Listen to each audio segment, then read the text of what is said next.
हरियाणा के ऊर्जा, परिवहन एवं श्रम मंत्री श्री अनिल विज ने कहा कि वक्फ संशोधन विधेयक 2025 को हमारी सरकार ने लिबरल होकर बनाया है। लोकसभा व राज्यसभा में चर्चा के बाद यह पारित हुआ है, जो सभी पर लागू होता है। कांग्रेस द्वारा ये कहना कि हम इसे नहीं मानते तो ये संसद का अपमान है। विज आज वक्फ संशोधन विधेयक के खिलाफ कांग्रेस के सुप्रीम कोर्ट में जाने संबंधी मामले में पत्रकारों से बातचीत कर रहे थे। कैबिनेट मंत्री अनिल विज ने कहा कि वक्फ संशोधन विधेयक को विधिवत पारित किया गया है।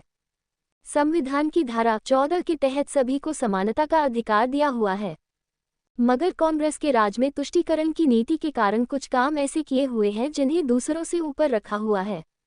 2013 में कांग्रेस ने वक्फ बोर्ड का बिल पास किया था, जिसमें प्रावधान था कि वक्फ बोर्ड जिस संपत्ति को अपनी संपत्ति बताए तो वह उसकी संपत्ति हो गई। इसके खिलाफ लोगों को ही कोर्ट में जाकर लड़ना पड़ता था। ये संविधान की मूल भावना के खिलाफ है। जिस प्रकार से देश में जमीनों की लूट हो रही थी, करोड़ों की जमीन लोगों ने लेकर चंद पैसों में लीज पर ली हुई है। पश्चिम बंगाल में शिक्षक भर्ती घोटाले में सुप्रीम कोर्ट ने इसे असंवैधानिक करार दिया है, पर कैबिनेट मंत्री अनिल विज ने कहा कि पश्चिम बंगाल की सरकार अपराध की जननी है। वहां कानून व्यवस्था का दिवाला निकला हुआ है, इसलिए सुप्रीम कोर्ट ने भर्ती घोटाला रद्द किया है। पंजाब में महिला कांस्टेबल के चिट्टे के साथ पकड़े जाने तथा इसे हरियाणा में सप्लाई करने के मामले में कैबिनेट मंत्री अनिल विज ने कहा कि पंजाब में व्यापार ही चिट्टे का रह गया है और बाकी लोगों ने तो इंडस्ट्रियां शिफ्ट कर ली और लोग काम छोड़ कर जा रहे हैं। कई तो विदेशों में चले गए हैं। ये बॉर्डर स्टेट है और ऐसी स्टेट का दायित्व ज्यादा होता है। यदि पुलिस ही तस्करी का काम कर रही है तो इलाज भी मुश्किल हो जाता। हाल में शिक्षक भर्ती घोटाले में ममता बनर्जी को एक और झटका लगा है। सुप्रीम कोर्ट ने भी जो है इसे पूरी तरीके से असंवैधानिक करार दिया है। देखिए, जो वेस्ट बंगाल की सरकार है वो क्राइम की जननी है। सारे क्राइम वहीं पर पैदा होते हैं और कानून व्यवस्था का तो वहाँ पर दिवाला निकला हुआ है। इसलिए सुप्रीम कोर्ट ने, माननीय सुप्रीम कोर्ट ने भर्ती घोटाला रद्द किया है। और भी जहाँ जहाँ पर जांच होगी वहाँ पर अनियमितताएं पाई जाएंगी। साहब, पंजाब में एक महिला कांस्टेबल जो है वो चिट्टे के साथ पकड़ी गई और हरियाणा में सप्लाई करती थी। ये हाल है पंजाब का, क्या कहेंगे? नहीं, पंजाब तो शुरू से ही पंजाब का नाम है उड़ता पंजाब। यहाँ पर तो अब व्यापार ही चिट्टे का रह गया। बाकी तो लोगों ने इंडस्ट्रियाँ शिफ्ट कर ली, वहाँ से लोग काम छोड़ कर जा रहे हैं। बहुत सारे लोग तो विदेशों में चले गए क्योंकि यहाँ पर तो अब चिट्टे का ही काम होता है। और ये बॉर्डरिंग स्टेट है। जो बॉर्डरिंग स्टेट होती है उस सरकार का दायित्व भी ज़्यादा होता है कि वो रोके। और अगर पुलिस ही कर रही है तो फिर तो कोई। साहब, वक्फ बिल जो है वो पास हो गया है, लेकिन कांग्रेस जो है अब इसको लेकर सुप्रीम कोर्ट जाने की तैयारी कर रही है, क्या कहेंगे? ये संविधान की धारा 14 के तहत सबको समानता का अधिकार दिया हुआ है, लेकिन कांग्रेस के राज में अपीजमेंट की नीति के कारण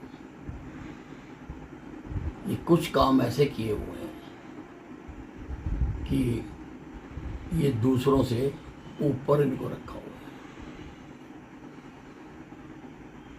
है। 2013 में कांग्रेस ने एक बिल पास किया था वक्फ बोर्ड का,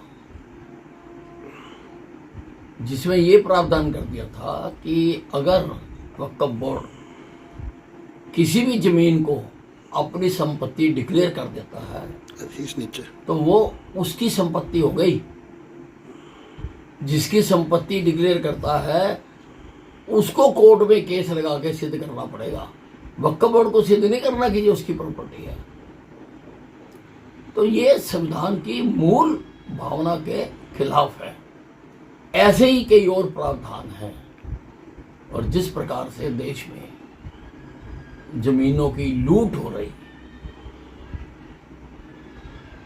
महंगी महंगी जमीनें, करोड़ों की जमीनें लोगों ने लेकर और 150 रुपए लीज पे ले रखी है, करोड़ों रुपए की जमीनें। तो एक जो सोशल वेलफेयर गवर्नमेंट होती है, उसको इन सब मुद्दों पर विचार करना पड़ता है। पर जहां तक कांग्रेस विरोध करने की बात कह रही है, ये काम सारा विधिवत हुआ है, संविधान में लिखा हुआ है कि कोई भी कानून बनाना है ऐसे ही बनाना है। और हमारी सरकार ने तो और लिबरल होके बनाया, जेपीसी को दिया, जेपीसी में सभी पार्टियों के लोग रखे, उसकी संख्या भी आम जेपीसी से ज्यादा रखी। और उसके बाद ये लोकसभा और राज्यसभा में इसके ऊपर चर्चा हुई और चर्चा होने के बाद पास हो गया। जो पास हो गया वो सबको मानना होता है, वो सब पर लागू होता है।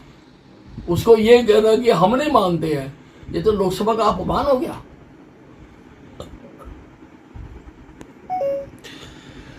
विशभ सुरजेवाला ने ट्वीट किया है, उन्होंने कहा है कि बीजेपी जो है वो वसूली सरकार है, कभी बिजली के बिल बढ़ा देते हैं और अब कूड़ा कलेक्शन के नाम पर हरियाणा की जनता को लूटा जा रहा है। मेरे को सीधा